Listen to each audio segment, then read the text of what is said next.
Courtney. And I'm Dara. And this is Next Big Thing with Courtney and Dara. We're also celebrating the end of cuffing season. We made it, you guys.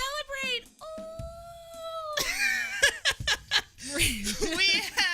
We've talked about love and online dating and relationships in seasons past. Yeah, there were some failures. There were some I'm so sorry. What was that? There were some successes. Oh, okay. And hard lessons learned. And we're going to do a check-in with each other to see how it went. So, Dara, why don't you start off? How did it go? Well, Courtney, I'm so glad you asked. It didn't go. It just didn't happen. It just didn't happen. That sounds like at all. When you go to the casino and you just make back all the money that you actually spent. Well, it's more like I didn't spend any money, but I take your meaning. You didn't go to the casino. I didn't go to the casino. And that's how you win in Vegas, people. I have sort of intentionally taken myself out of the dating realm for the last couple of years after I had that year and a half of every single person I dated had a secret girlfriend, boyfriend, wife, or husband. That's so scary. That's so scary. Yeah.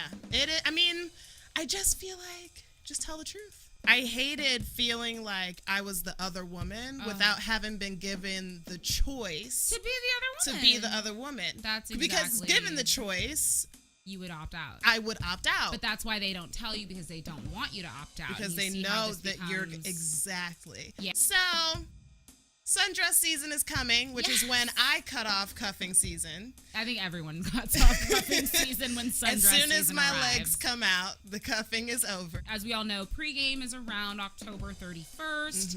That's Halloween. That's the first of a series of holidays, which will tell you a lot about the person you've chosen to cuff with. It's funny. My auntie Cynthia, I always, from her, heard, if you think you have a boyfriend, see how he goes through all of the holidays. That's Thanksgiving. That's Christmas. That's New Year's. That's Valentine's Day. And she said after all of those holidays, if he's still there, you have a boyfriend. I mean, these are my lessons for cuffing season we talked about online dating, like you said. We talked about love in San Francisco, and it's especially difficult here in this city. Yeah.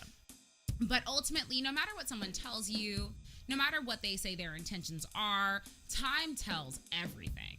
So if what they're saying is true, give it 4 months. We don't have to talk about anything else except for our days and the in between of that. And if I peek my head up and 4 to 5 months later you're still there, okay, I kind of believe what you said in that first week, first month about you like me and you're trying to get to know me, right? So that's what I learned this cuffing season. I've experienced a lot of gentlemen or just guys. No, they weren't so gentle, but they tried to be gentle when they told me you're the only one. I like you so much. And oh my God. And then you have another girlfriend. Or you have a girlfriend and I'm just somebody. I'm just somebody, but you're trying to convince me to be your girlfriend. But I'm like, you already have one. Right. So I feel a conflict of interest arising already. Right. Very confusing. This is the part that's confusing for me.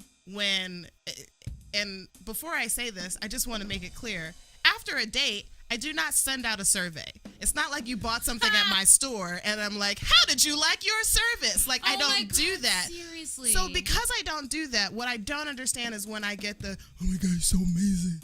Like, you're just so, like, amazing and, like, beautiful and, like, oh my God, you're so funny. And like, why? And then disappear. Like, why say those things? Why do they do that? I still don't know. Why don't you just not say anything? Because it's always those guys who are so enamored with you, so obsessed that a week later you cannot get a text back, and you're like, I didn't even want you. That's how we talked about this in season 1. I didn't even want you, but it was your kindness. It was your appearance of kindness and sweetness and devotion that made me interested in you. Right. And then you're actually not that. Shout out to Alicia English. I know. Oh my God. Doing big things at Harvard and grad school. Yes. Yeah. That's where we had that conversation in season 1. We'll put a little linky right here if you want to see that. Exactly. So the other piece I learned from cuffing season is to make better choices.